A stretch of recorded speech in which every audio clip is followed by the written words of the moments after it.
저는 오히려 반대로 이렇게 질환이 있는 분들은 내 돈 내고서라도 받게 해줘야 된다고 생각하고, 반대로 이런 필요 목적으로 도수치료 받는 거는 완벽하게 금지를 해야 된다고 생각하는데, 오히려 지금 반대로 가고 있습니다. 환자가 병원을 갔습니다. 그러면은 이제 엑스레이 이런 거 찍으면 안 돼요. 저 그냥 단순 피로로 도수치료 좀 받으러 왔습니다 라고 얘기를 해야 됩니다. 그렇게 했을 때 이 통증 병원에 있는 의사는 이걸 해줘야 돼 말아야 돼 라는 그런 여러 가지 고민에 빠지게 됩니다. 이 환자와 의사는 이런 진료실에서 무한한 상황이 마주하게 될 것 같고요. 여러분들이 지난번에 그 도수치료 급여 관련 영상을 상당히 많은 분들이 봐주셔가지고, 이번에 좀 업데이트된 내용, 그리고 여러분들이 궁금해 하실 만한 내용들을 종합해서 한 번 더 영상을 찍게 되었습니다. 무려 300개 정도 되는 많은 댓글을 달아주셨고요. 그 중에 이제 도수치료 급여에 대해서 찬성해 주시는 분들도 있고, 약간 우려하시는 분들도 있고, 약간 공존하는 양상을 보였습니다. 하지만 이게 실제로 병원에서 근무하는 이 의료진들은 이 당장 7월 1일부터 적용인데, 현재 계속 새로운 정부 정책들이 올라오다 보니까 이 병원 전반적으로 조금 혼란스러운 상황이기는 하거든요. 특히 최근에 또 계속 보시면 알겠지만 황당한 내용들도 계속 추가가 되고 있어가지고, 이 도수 치료를 앞으로 받으셔야 되거나 아니면 받기를 희망하시는 분들은 좀 끝까지 이번 영상을 시청해 주시면 정말 큰 도움이 될 것 같고요.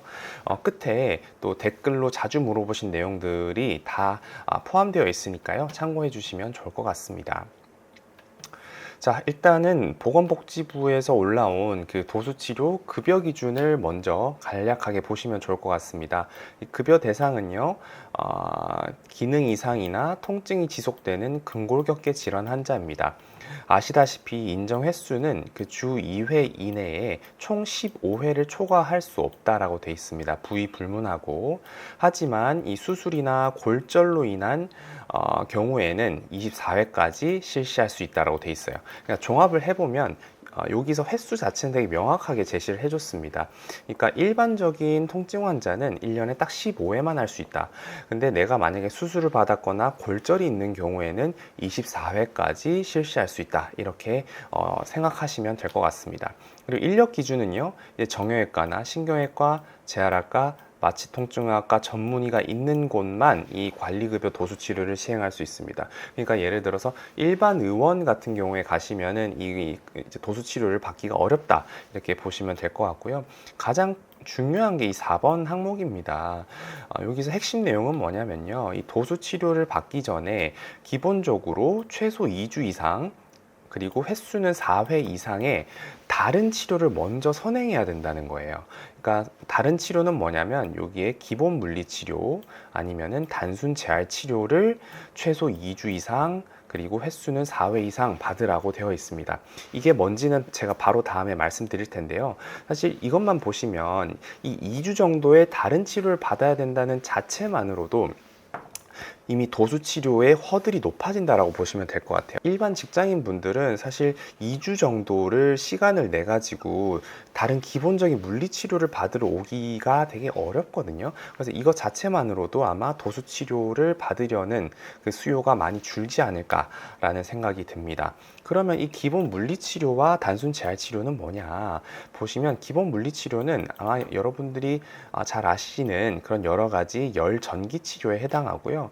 여기에 마사지 치료와 단순 운동 치료는 대부분의 의원 병원에서 시행하지 않습니다. 왜냐하면은 치료사가 1대1로 최소 10분에서 20분이 투입이 돼야 되고, 그리고 보시면은 수가가 너무 낮아요. 그래서 이렇게 낮기 때문에 사실은 병원 입장에서도 경영을 하는 입장에서 좀 수지타산에 맞지가 않습니다. 그리고 여러분들 전반적으로 보시면 어때요? 전반적인 그 수가 자체가 너무 낮다고 보지는 않으시나요? 3,000원에서 4,000원. 본인 부담금은 한 1,000원대로 형성이 돼 있거든요. 사실 이게 싸지 않다라고 하면은 제가 더 이상 할 말은 없긴 합니다만, 어쨌든 기본 물리치료는 이렇게 해당한다라고 보시면 될 것 같고요. 단순 재활 치료는 이런 것들이 있습니다. 파라핀 치료, 수치료, 그 다음에 견인 치료도 있고요. 그다음에 여기서도 뭐 복합 운동 치료 이런 것들은 잘 시행하지 않습니다. 역시나 아까 앞과 마찬가지로 20분 이상 치료를 해야 되는데 치료사가 붙어서 치료를 받기에는 너무 좀 수가가 저렴하다. 이렇게 알고 계시면 될 것 같습니다. 그러니까 종합적으로 말씀드리면은 도수 치료를 받으려면 최소 2주 정도 의원급이나 병원급에서 이 물리 치료를 받아야 된다라고 알고 계시면 될 것 같습니다. 자, 그러면은 이런 여러 가지 내용들만 보면 조금 궁금한 내용들이 생기는데요.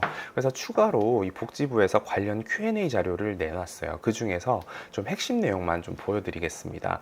보시면 그래서 일단 2주간 물리치료를 받았어. 이제 나는 도수치료가 가능한 시점이야. 그랬을 때 도수치료와 동시에 산정이 불가능한 항목은 뭘까요? 라고 했을 때 여기에는 단순 운동치료, 복합 등속성 운동치료, 재활기능치료는 동시에 당일날 받을 수 없다라고 되어 있습니다. 이게 어려운데요. 쉽게 말씀드리면 다행인 건 도수치료할 때 우리가 흔히 하는 열전기 치료는 이 항목에 포함되어 있지 않아요. 그래서 관리급여 도수치료를 받으면서 동시에 물리치료는 받을 수 있습니다. 이 Q&A 항목만 보면요. 다만 여기서 보시면 이 재활기능 치료를 좀 보면 좋으실 것 같은데요. 이게 뭐냐면 일반적으로 뭐 통증 때문에 의원을 갈 때는 거의 처방이 안 나는 부분인데요.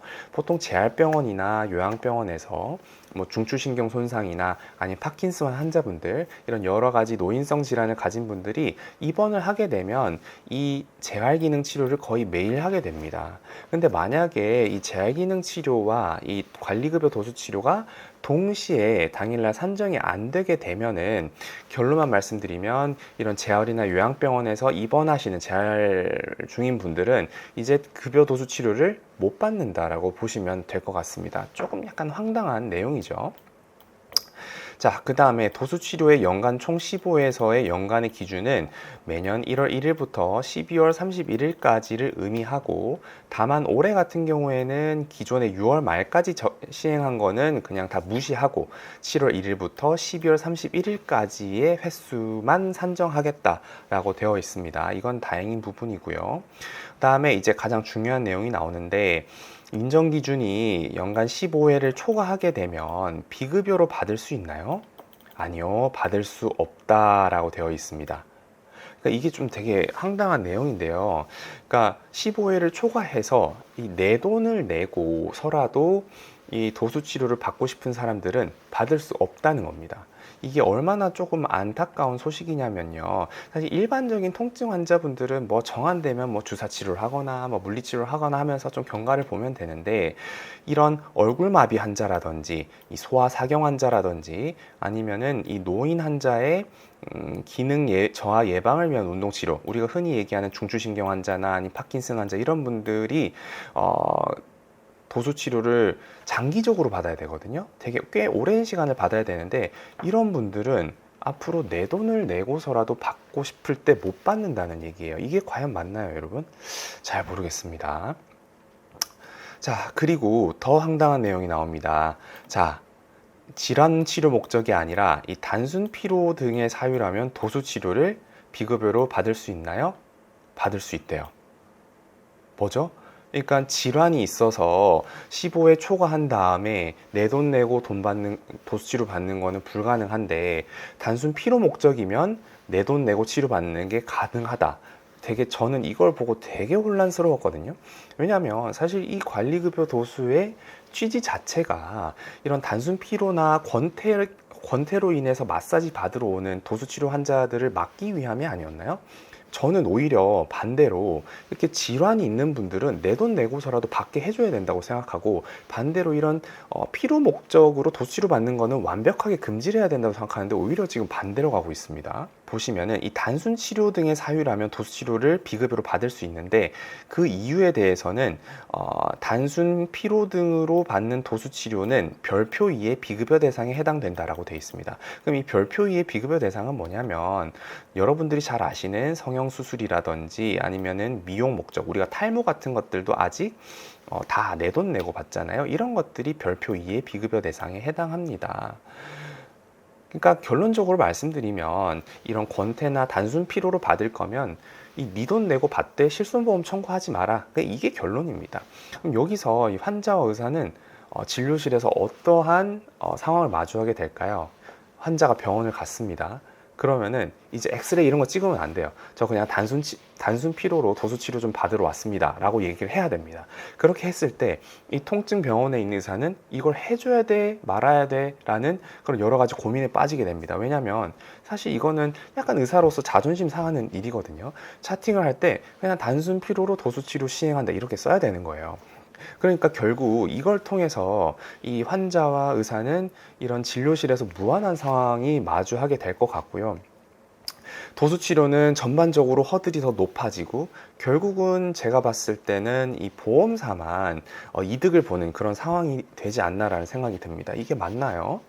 실질적으로 현재 병원 분위기는 이렇게 단순 피로 목적으로 내 돈 내고 비급여로 도수 치료 받는 거는 아직까진 좀 안 하자는 분위기입니다. 앞으로 어떻게 될지는 모르지만 되게 좀 넌센스잖아요, 여러분. 그죠? 그래서 총평을 제가 말씀드리면 1번은 이 급여 도수 치료의 기준이 강화됐다. 그러니까 관리급여 도수를 받기 전에 최소 2주간 4회 정도는 병원을 방문해서 물리치료를 받아야지만 도수 치료를 받을 수가 있다라는 거고요. 또 이제 필수 환자의 치료 접근성이 제한됐다. 그러니까 뭐냐면 실제 치료가 꼭 필요한 환자는 이 자비 부담으로도 치료받지 못하는 상황이 벌어진다는 겁니다. 중추신경 환자나 사경 환자나 아니 소아 환자들 그리고 뭐 파킨슨 환자들 이런 분들 다 해당됩니다. 그리고 이 비합리적인 기준 그리고 법안 목적의 편향성에 대해서도 말씀드리고 싶은데요. 이런 단순 피로 권태 목적은 오히려 자비 치료가 가능하지만 실제로 이 병원에서는 시행할지 말지는 아직 불확실합니다. 아직까지의 분위기는 안 하자는 분위기고요. 그래서 결론적으로는 이 법안 개정의 실질적 목적은 이 보험사 혜택을 주기 위한 것임이 방증되었다라고 저는 생각합니다. 마지막으로 이 종합 결과와 파급 효과는 어떻게 될 것이냐, 이건 제 개인적인 입장인데요. 당연히 도수치료 전체 시장의 규모는 감소할 겁니다. 특히 지금 뭐 작은 의원을 하는 분들은 도수치료를 거의 최소화하거나 없애는 분위기고요. 이 큰 병원은 줄이는 분위기입니다. 그리고 이제 도수치료의 전문 인력이 아무래도 이탈하겠죠. 시장이 감소하니까. 그리고 이런 도수치료나 이런 부분의 의료 서비스 질은 당연히 저하될 것이다 라고 보면 될 것 같습니다. 여러분들이 원하던 게 이런 방향이라면 괜찮지만 사실 한번 이렇게 시행이 되면 돌이킬 수가 없습니다. 아마 이미 돌이킬 수 없다고 보시는 게 맞을 것 같아요. 왜냐하면 7월 1일부터 적용이 되기 때문에. 그렇게 됐을 때는 여러분들은 이러한 시스템에 순응을 하고 앞으로 어떤 스탠스를 취해야 되는지를 잘 생각을 해보시는 게 좋을 것 같고요. 제 개인적으로는 정말 다른 방법들이 있었을 텐데 이렇게 횟수 제한이라든지 가격을 통제하는 게 이게 최선이었을까 하는 아쉬움이 됩니다. 왜냐하면 이랬을 경우에 물론 이득을 보는 부분도 있겠지만 꼭 필요한 환자들이 치료를 받지 못하게 되는 그런 여러 문제들이 발생하게 되거든요. 당장은 모르겠지만 1, 2년 뒤에는 이런 것들이 누적되어서 큰 문제가 될 수 있다라고도 생각합니다. 현재 전국에 있는 이 병원에서는요, 이 7월 1일 도수치료 관리급여를 앞두고 아직도 다들 어떻게 해야 될지 확실한 지침을 못 세우고 있는 상황입니다. 여러분들도 이 부분들은 좀 참고해 주시면 좋을 것 같고요. 앞으로도 7월 1일이 되기 전까지 계속 좀 변할 수 있다라는 생각이 듭니다. 그래서 앞으로 또 추가적으로 여러분들이 꼭 아셔야 되는 내용이 있으면 꼭 공유 드리도록 하겠습니다. 네, 이상으로 마치도록 하겠습니다.